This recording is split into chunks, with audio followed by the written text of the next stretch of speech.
Yeah, so can we have one or two people to say something about the video? Is there anyone? Anyone? Feel free. There's no wrong answer here.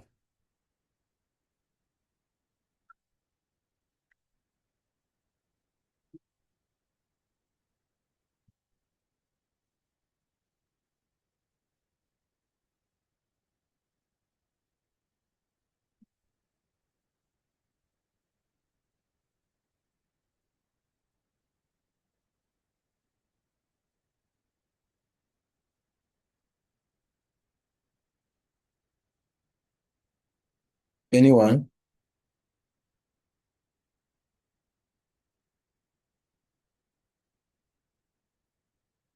Mm.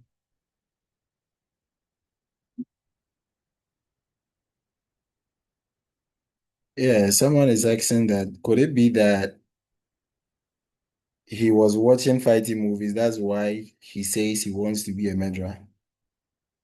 Yeah, it could be, but it could also be that the boy just instinctively wants to be a murderer. It could be.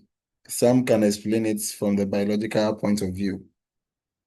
Just as Cesaro Lamboso said, that some people are born criminal, that it doesn't matter the environment they find themselves in, they are still born criminal. And all that they are to is to become criminals, to murder people. So it could be what you're saying, it could be an issue of nature, but it could also be an issue of nature.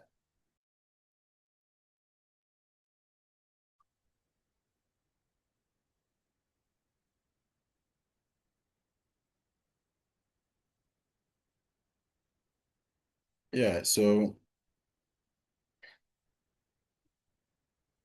I don't know why. Yeah, so it could be an issue of nature based on socialization and all that, but it could also be an issue of nature, sorry. Yeah, so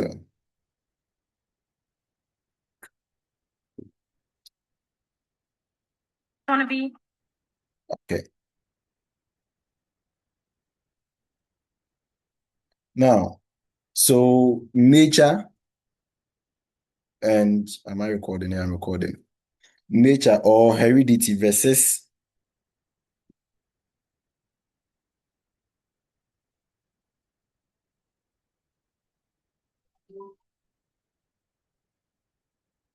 okay, so nature or heredity versus nature. Right. So identical twins. So one thing about identical twins is that now with this, we will be able to know the stand of nature and the stand of nature when it comes to the holistic development of the human being, right, as a social being. So you would see that identical twins, they are sort of, or they come from one embryo, right? And by virtue of that, they have the same DNA.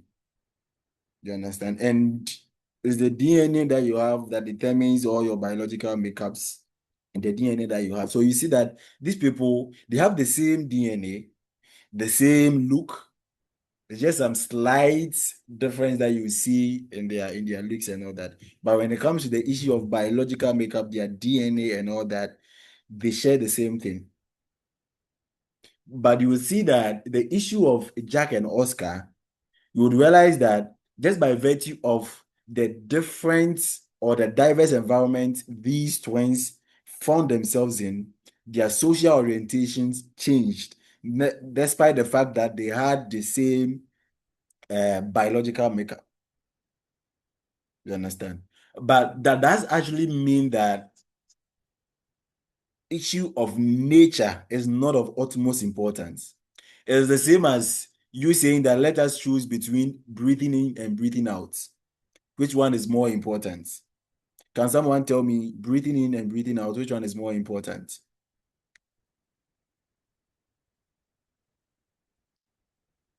Hello?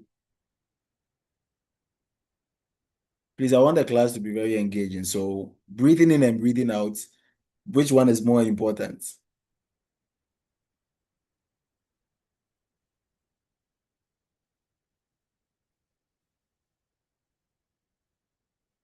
What is functional? Pamela, what is functional? So breathing in and breathing out, which one is more important?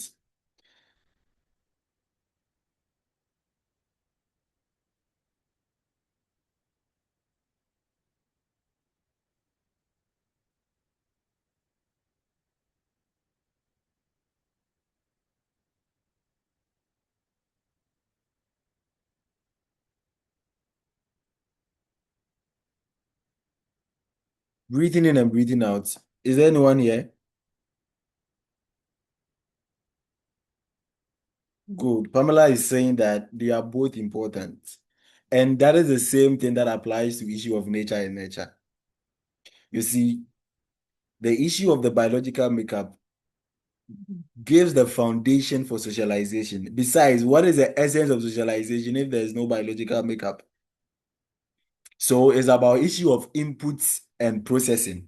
So we all have the central deposit, the basic deposits that is our biological makeup that is supposed to help us to become social beings. And so becoming the social beings, the process we need to become, that we need to shape the biological makeup to become social beings is the issue of socialization.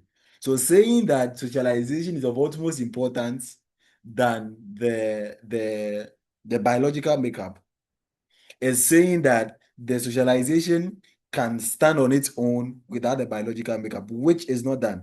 But so far as the two would have to work hand in hand in order to make the human being a complete person, then to me, from my perspective, I am saying that both the biological, the nature and the nurture are of utmost importance because there needs to be that kind of interplay between the two in order for the person to become a complete social being. So the biological makeup or nature is nothing without socialization, and socialization too is nothing without our nature. So just as you can't choose between breathing in and breathing out, it is the same vein. You can also choose between nature and nature, but you can have people who can argue. So just as I was saying the other time, when it comes to sociology, you may not necessarily have a wrong answer or a right answer. It's about how you are able to explain your stand. You understand? So some can say that nature is of utmost importance than nurture. But from my perspective, to me, nature, they have to work hand in hand. They have to work hand in hand. Since taking one actually makes the other impaired and of no importance. So they need to come together in order to make the human being a complete person. But notwithstanding, we need to look at the issue of Oscar and Jack. Right? So if heredity determines personality or attitudes, then identical twins should be identical not only in looks, but also in behavior. So if we are saying that it's our biological makeup that determines the way we behave, then identical twins should behave the same way. Their taste or the things that they like, their taste of food, the food that they like should be the same, right? The dress that they like should be the same. How they talk should be the same. How they relate, behave with others should be the same. But you see that you can have identical twins, that one can be introverted and one will be extroverted. And it can stem from the environment that one will find himself or the other will also find himself. And you see the issue of identical twins is that you'd realize that they are of the same sex. Identical twins, most of the times they are of the same sex. Most of the times. You understand? So then they should behave the same way. And that brings in the issue of socialization, nature.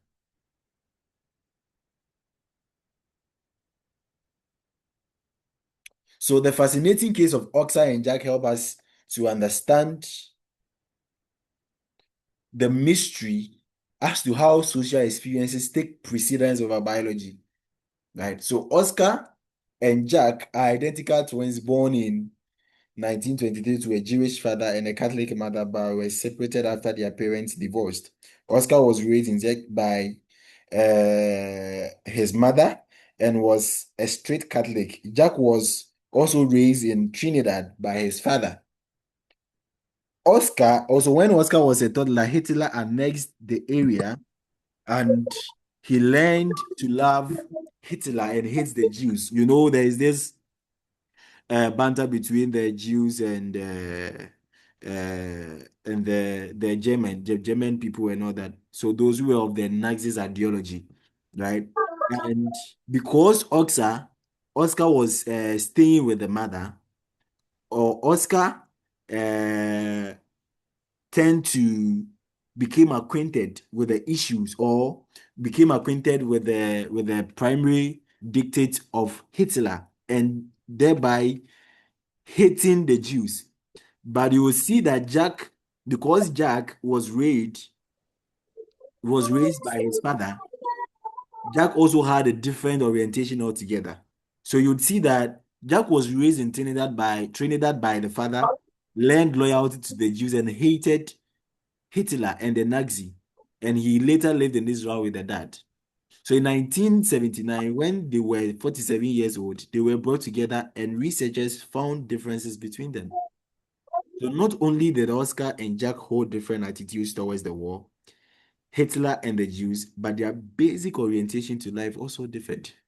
So we see that these people, they are identical twins, Jack and Oscar, but the kind of environment they found themselves in determined the social orientations that they had or they possessed. And that shows that socialization is really, really important. And that has been the argument of sociologists when it comes to the issue of nature and nature debate. They mostly use the issue of Jack and Oscar. I remember in level 200, our exam, this was a question that they brought, right? The issue of nature and nature, dwelling on the case of Jack and Oscar. Choose your stand, nature and nature, which one is of utmost importance? Right? And that was what came in our exam. So this is a very likely examinable question. So Jack was proud of being a Jew, but Oscar, who knew he was a Jew, wouldn't even mention it. Why? Because of the social orientation, right? So Oscar has stayed with the mother and has been oriented with the Nazi ideology. And based on that, that determined the way he felt towards other people.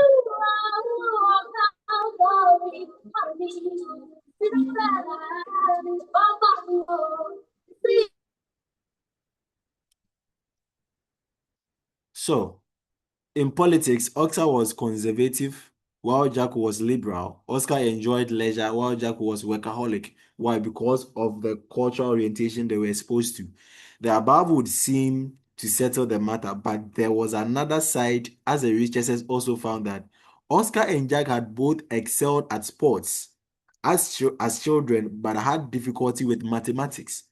So this, you would see the issue of nature being prevalent here just by virtue of them being identical twins, you see that there are some traits, some characteristics, some behavioral attitudes that were common amongst them, despite the fact that their social orientations changed because of the environment they found themselves in. But you realize that Oscar and Jack, they both excelled at sports and they also had difficulties with mathematics. So if those who are for the nature argument will argue that if nature precedes nature, why is it that these people, these identical twins, they all hated maths or they all have difficulty in mathematics and they all excelled in sports? So that is why I was saying that with this argument, if you say you're going to choose a stand, then it's never going to end because the two, nature and nature, would have to work hand in hand in order for the human being to be a complete person. So they also have the same rate of speech and both like sweet liquor and spicy foods. You see that. You see an identical twin, you see some similarities, but just by virtue of the environment they find themselves in, you see that some behave differently. Uh,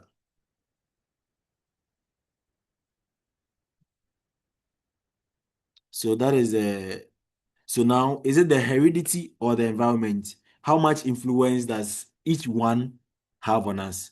So the question is not yet settled, but we can say that some physical and mental ability as sports and maths are established by heredity. That is nature. That is what I mentioned. While basic orientations to life as attitude are the results of the environment or socialization. So this is how you are supposed to answer your question. You first of all give a background about Jack and Oscar being identical twins. You speak about the fact that these people.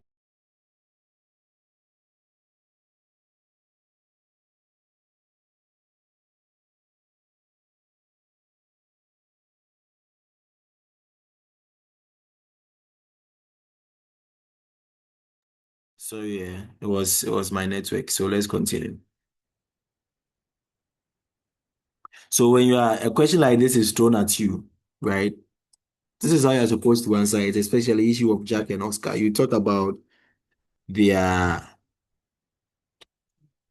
the fact that they are biological makeup, the fact that they are identical twins, right? You also talk about the fact that they stayed with uh, both both their parents and they were separated. So their parents, one, the mother had to take the other, and the father had to take the other, and based on that, their sociological orientations changed. Never, notwithstanding, you would see that there were some biological traits or there were some things that they had in common, and you can trace that to their nature, to the biology aspect of it, that they had the same preference for food, they all hated mathematics, and they all excelled at sports.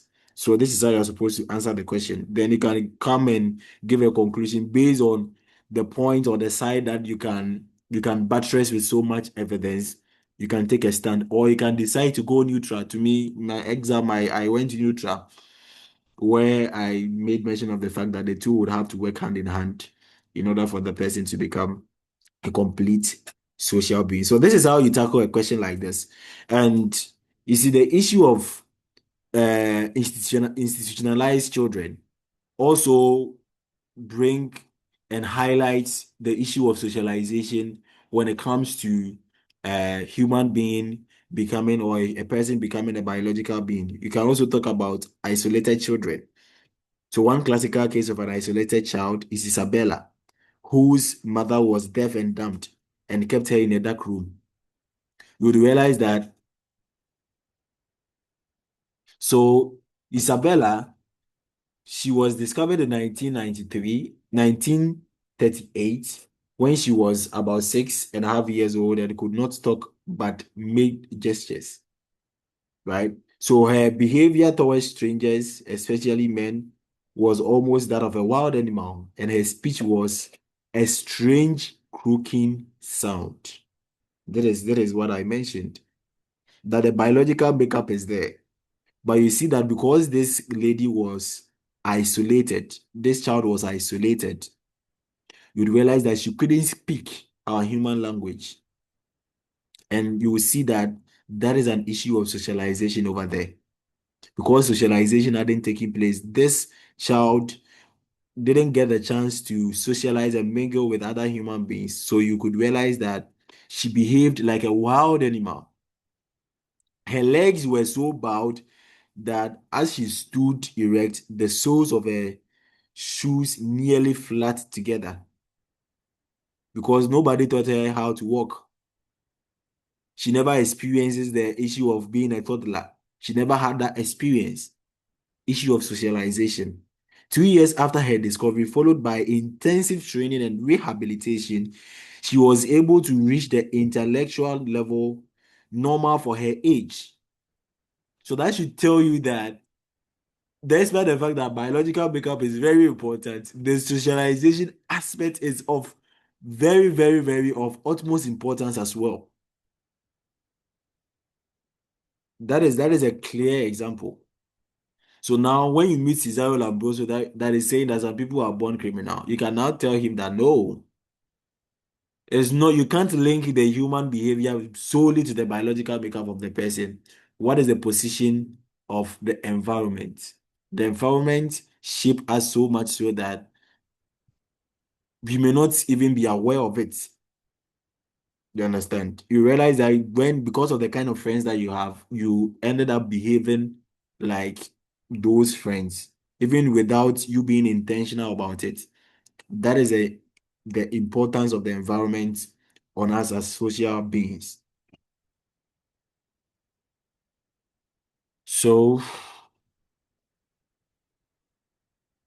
we can also look at the wild children. Look at a boy, the wild boy who was. I think you've seen the Animal Kingdom. That movie that was the Children of the Wild, right? That movie where the boy, mostly spent his entire life living with animals. You see the way the the boy behaves so instinctively like an animal. And that is an issue of sociology, an issue of nature over there. So nature is very important, but nurture too is very, very, very important. The two must work hand in hand in order for the person to become a complete social being. So for centuries, children have been found in the wild and believed to have been raised by animals. So one particular case studied by this is the wild boy of Avron in France. So he worked in all four, that is, could not speak and behaved like a wild animal. He could growl, devouring small animals uncooked. You understand? Some of us, when you are given an uncooked cow, a fresh cow, there's no way you are going to eat. That is issue of socialization over there. But you see that this guy, because he was staying with animals. So he was socialized in the animal kingdom. So he behaved the way animals behaved. Why? Because he was socialized or he has stayed with animals all his life. Issue of socialization over there. So to behave as social human beings, there is therefore the need for humans to also socialize us into that reality. Very necessary.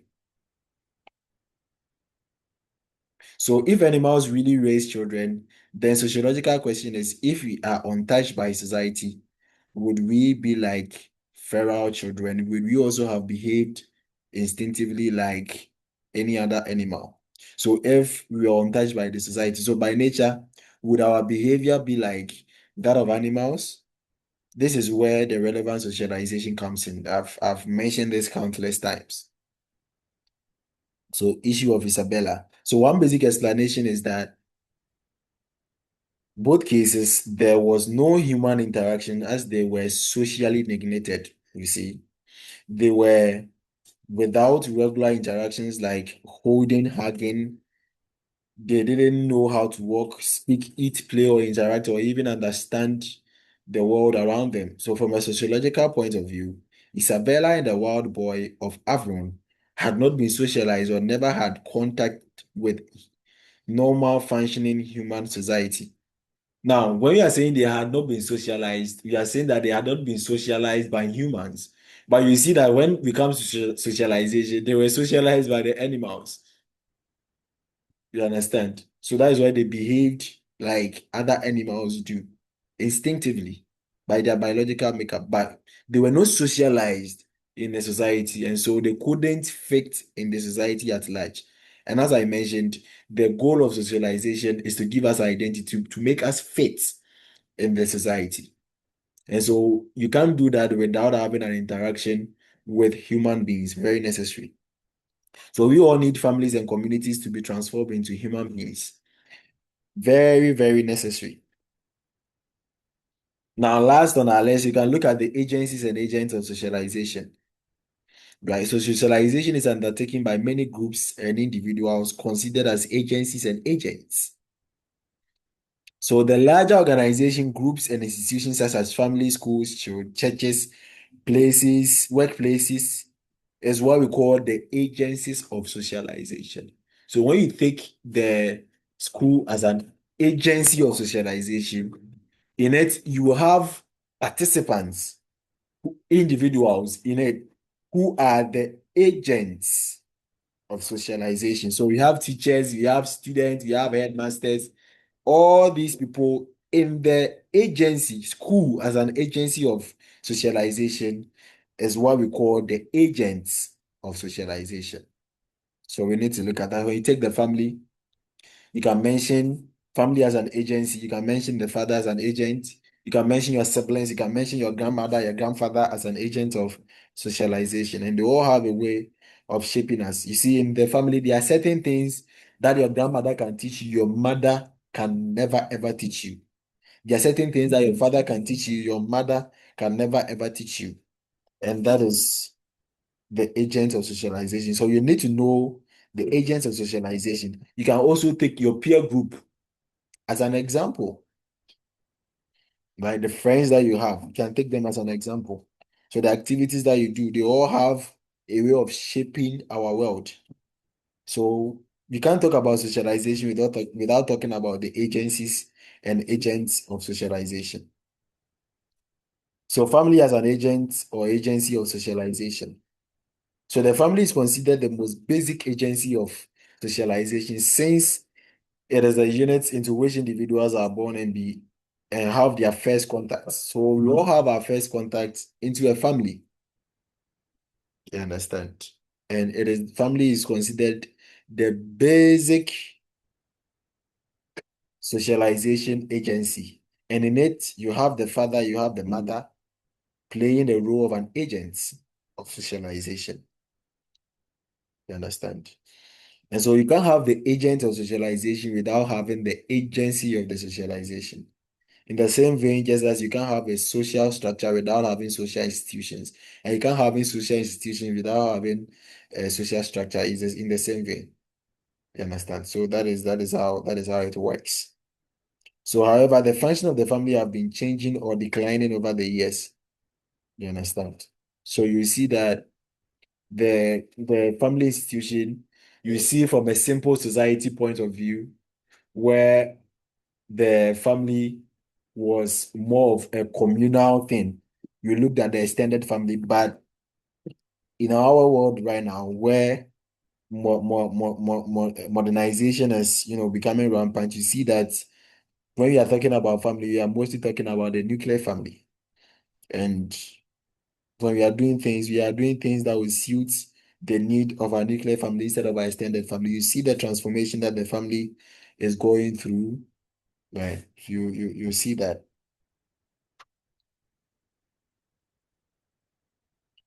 So peer groups as agents or agents of socialization. So the peer group. Now, one thing about a peer group is that peer group you all have some common characteristics. So whether a group or anything or any group as a whole, that is one thing about a group is that there's a common feature, there's a common characteristics. There's a common goal that binds you together. So a peer group, you may be of the same age or roughly around the same age, and you are united by the same common interest. You have a common interest. So you have friends, you have clubs, you have gangs, you have neighborhoods and all that. And even among your peers, those of us, your lecture hall, you can have a group that you move together, you do everything together, you study together. That is a peer group, and they all have a way of shaping the way you live your life as a student.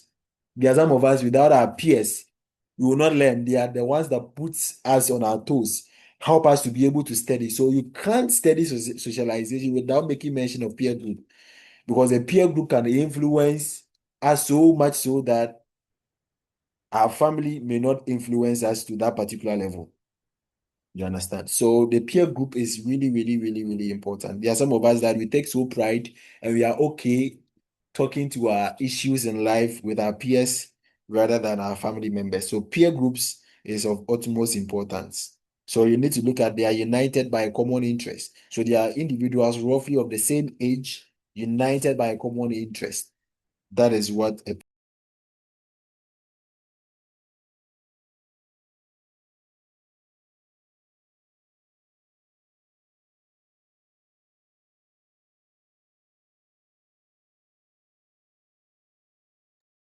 yeah, sorry, my network is not that stable here, so sorry. But the class will end very soon. Will end very soon. We are just left with some few slides to go. Very soon.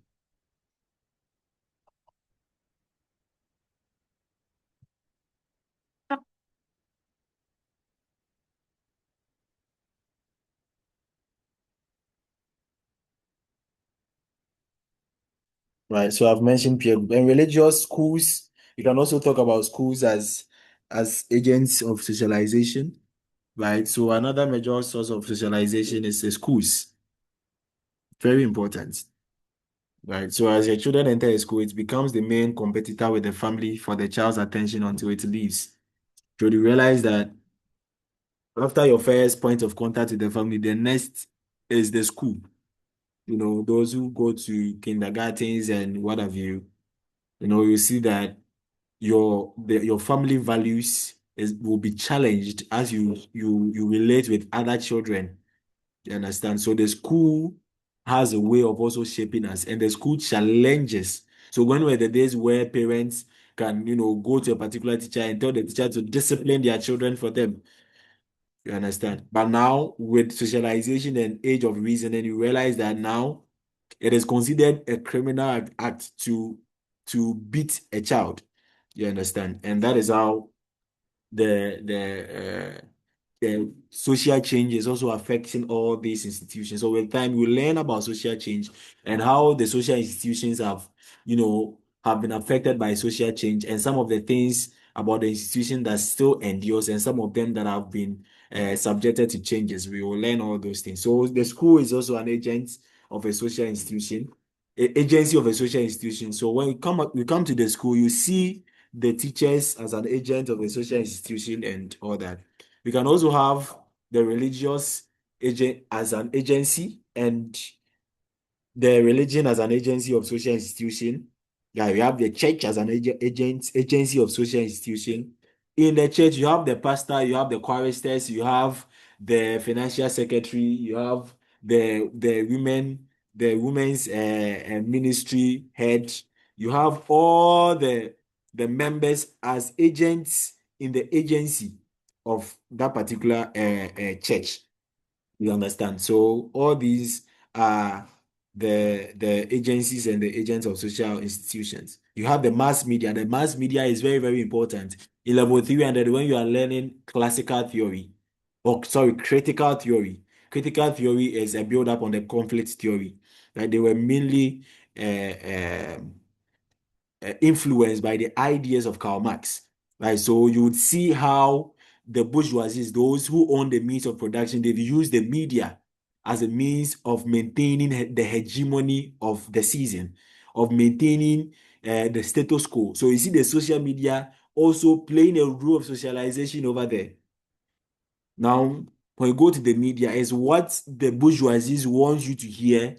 That is what you hear.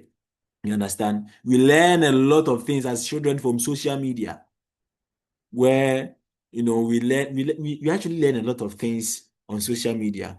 Radios, the movies that we watch, the telenovelas. You understand?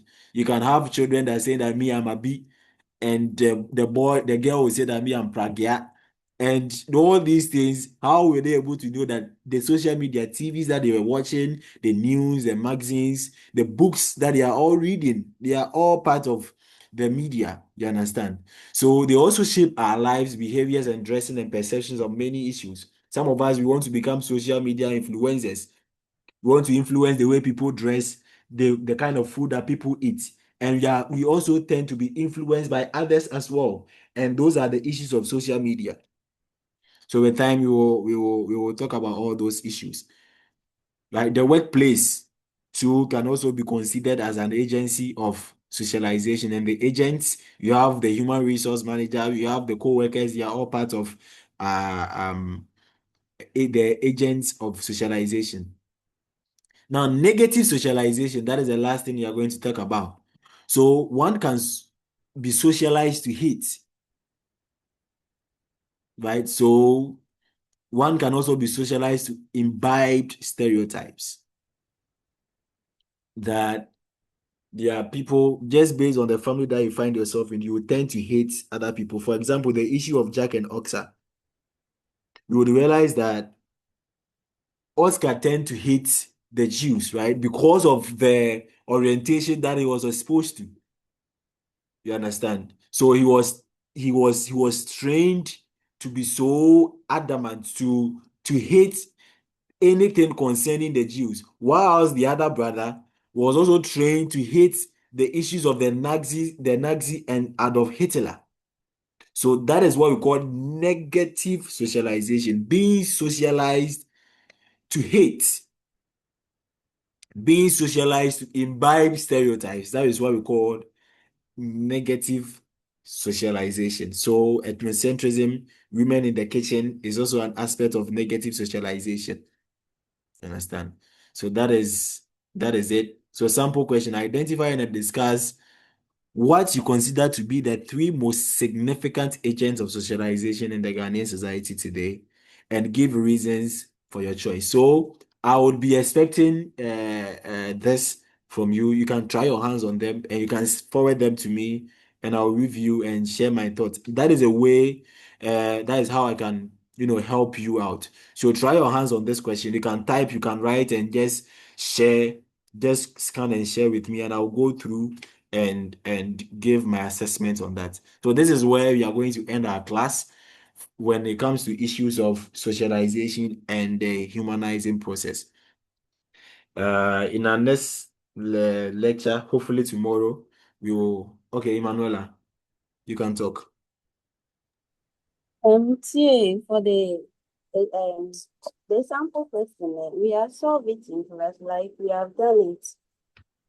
You have solved it in class before, eh?